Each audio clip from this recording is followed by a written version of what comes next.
আজকে আমরা electrical circuit কোর্সের নর্টনস থিওরাম শিখব। তো নর্টনস থিওরামটা হচ্ছে কি সেটা আমরা শুরুতে শিখব। তো এই জন্য স্টেটমেন্ট অফ নর্টনস থিওরাম।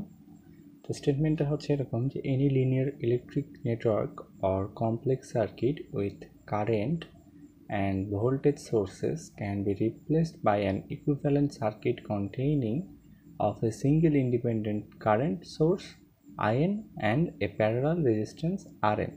তো এখানে বলা হয়েছে যে যদি একটা any linear circuit network or complex circuit যদি হয় বা জটিল হয়, যে অনেকগুলো রেজিস্টর দেওয়া আছে, সেটা সিরিজ প্যারালালে দেওয়া আছে বা ভোল্টেজ সোর্স আছে অনেকগুলো, তো সেই ক্ষেত্রে সার্কিটটাকে এটা কমপ্লেক্স সার্কিট হচ্ছে এবং এই কমপ্লেক্স সার্কিটটাকে with current and voltage source এটাকে রিপ্লেস করা যায়, যেটা ইকুইভ্যালেন্ট সার্কিট তৈরি করে, যে আমরা সেটাকে একটা সিঙ্গেল ইন্ডিপেন্ডেন্ট কারেন্ট সোর্স যেটা আইএন এবং একটা প্যারালাল রেজিস্ট্যান্স আরএন এ আমরা কনভার্ট করতে পারবো আরএন। তো আমরা এখানে সেটাই দেখাইছি যে এটা হচ্ছে নর্টনস থিওরাম। তো আমরা এখন এই থিওরামটা কিভাবে প্রয়োগ করা যায় আমরা দেখব, যে আসলে সার্কিট থেকে কীভাবে নর্টনস থিওরামে আনা যায়, তো কমপ্লেক্স সার্কিট থেকে। তো আমরা এটার কিছু উদাহরণ দেখব। তো এই যে এক্সাম্পল এখানে বলেছে যে find the Norton's equivalent circuit for the network in the shared area. তার মানে আমাদের শেয়ার্ড এরিয়ার এখানে আমাদেরকে নর্টনস থিওরামটা বের করতে হবে আসলে কত। তো এখানে একটা আরএল দেওয়া আছে, মানে লোড রেজিস্ট্যান্স, আর এখানে একটা কমপ্লেক্স মোটামুটি একটা সার্কিট তৈরি করা আছে, যে রেজিস্ট্যান্স R1 একটা রেজিস্ট্যান্স R2, আর আমাদের একটা ভোল্টেজ সোর্স দেওয়া আছে। তো আমরা এখন দেখব যে এটা কীভাবে করা যায়। তো এটা করার জন্য আমরা শুরুতে এই যে সার্কিটটা নিলাম। তো আমাদের স্টেপ 1-এ করতে হবে যেটা হচ্ছে remove the portion of the network across which the portion equivalent circuit is found. তো আমাদের এই যে ইকুইভ্যালেন্ট সার্কিটটা পাওয়ার জন্য আমরা এই যে একটা পোর্শন রিমুভ করে দিয়েছি। আমরা যদি দুই পোর্শনে থাকে তাহলে আমাদেরকে আলাদা আলাদা দুই পোর্শন বের করতে হবে। তো আমরা সেক্ষেত্রে এখানে যে এই পোর্শন নিয়েছি, যেহেতু আমাদের ওই পোর্শনে শুধু একটা লোড রেজিস্ট্যান্স দেওয়া আছে, সেই জন্য আমরা জাস্ট এই পোর্শনের জন্য বের করবো। আর এখানে আমাদের এই যে টার্মিনাল যে দুটো দেওয়া ছিল, আমরা এই টার্মিনাল দুটোকে এ অ্যান্ড বি দিয়ে মার্ক করে নেব। মার্ক করে নেওয়ার পরে পরবর্তীতে এখানে আমাদের তৃতীয় ধাপটা হবে ক্যালকুলেট আরএন। আমরা আসলে এই যে R1 R2 মানে রেজিস্টার 1 রেজিস্টার 2 বা RP মানে প্যারালাল রেজিস্টার, RS মানে সিরিজ রেজিস্টার, ঠিক সেরকম RN, এটা আমরা এনটা নিচে লিখে আমাদের এখানে অপশান নাই জন্য আমরা RN পাশাপাশি লিখেছি। তো RN মানে নর্টনস রেজিস্টার। এখানে আমরা যেটা করব যে আমাদের এটা ভোল্টেজ সোর্স আছে, আমরা সেই ভোল্টেজ সোর্সটাকে সরিয়ে দিয়ে সেটাকে শর্ট সার্কিট করব। শর্ট সার্কিট বলতে কি, যে ওয়্যার দিয়ে আমরা দুইটা পোর্শন কানেক্টেড করে দেব, তাহলে আমাদের আর কোনো ভোল্টেজ সোর্স থাকছে না। তো আমরা এখানে ইজিলি ক্যালকুলেট করতে পারবো যে এখানে কি পরিমাণ মানে রেজিস্ট্যান্সটা কি, আসলে কি পরিমাণ রেজিস্ট্যান্স আছে সেটা। তো এটা যেহেতু প্যারালালে আছে, তো আমরা জানি যে কীভাবে প্যারালাল বের করতে হয়। প্যারালালের সূত্র এই যে RN is equal two R1 parallel R2। দুটো আমরা জানি প্যারালাল হয় কখন, যখন দুটার সিমিলার পয়েন্ট থাকে। যেহেতু এটার এই যে একটা পয়েন্ট, এই একটা সিমিলার পয়েন্ট, এবং এইখানকার সেই যে এখানে একটা সিমিলার পয়েন্ট, মানে দুইটা রেজিস্টরেরই দুই প্রান্ত দুটো রেজিস্টারের সাথে সংযুক্ত। যদি এক প্রান্ত সংযুক্ত থাকতো তাহলে আমরা এটাকে সিরিজ রেজিস্টার বলতে পারতাম। যদি এখানে যে একটা ভোল্টেজ সোর্স যদি এই যে দেওয়া আছে যে অবস্থায়, তার মানে এটা সিরিজে আছে। যেহেতু এখানে ভোল্টেজ সোর্স নিয়ে আমরা শর্ট সার্কিট করে দিয়েছি, তার মানে এটা প্যারালালে আছে।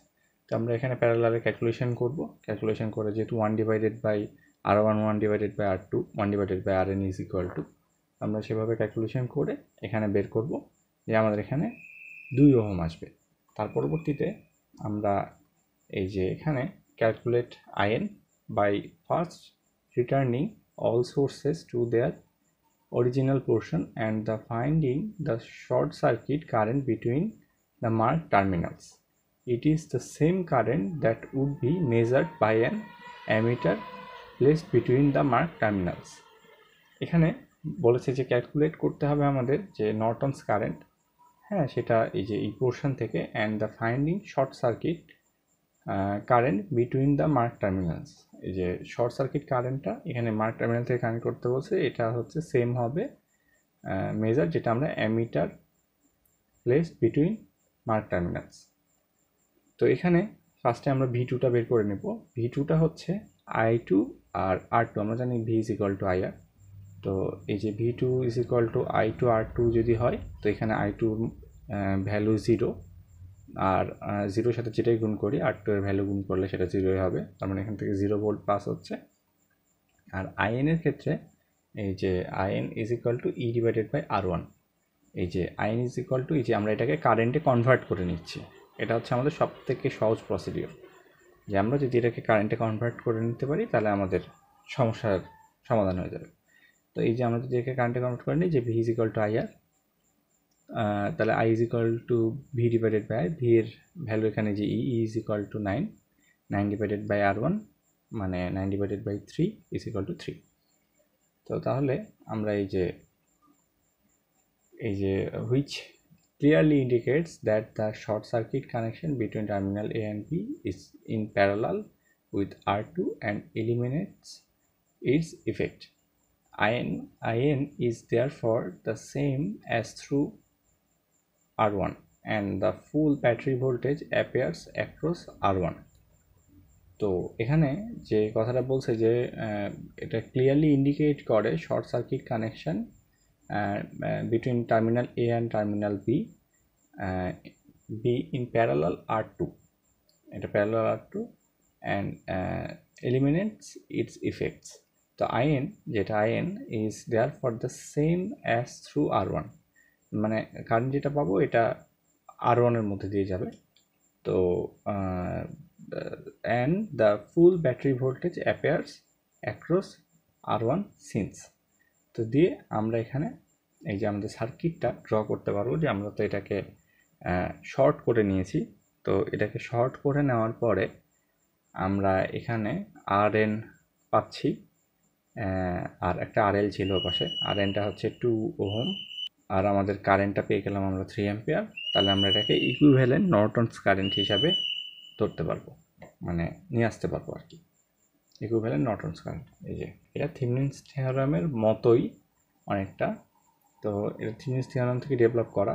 তো কিন্তু হচ্ছে থেভেনিনস থিওরামটা ছিল হচ্ছে সিরিজে আর এটা প্যারালালে, এটা হচ্ছে ডিফারেন্স। তো এই যে আমরা যে স্টেপগুলো ফলো করেছি সেই স্টেপগুলো এখানে দেওয়া আছে, তো স্টেপগুলো আপনারা চাইলে পজ করে দেখে নিতে পারেন। ঠিক আছে, আজকে এই পর্যন্তই, সবাইকে ধন্যবাদ।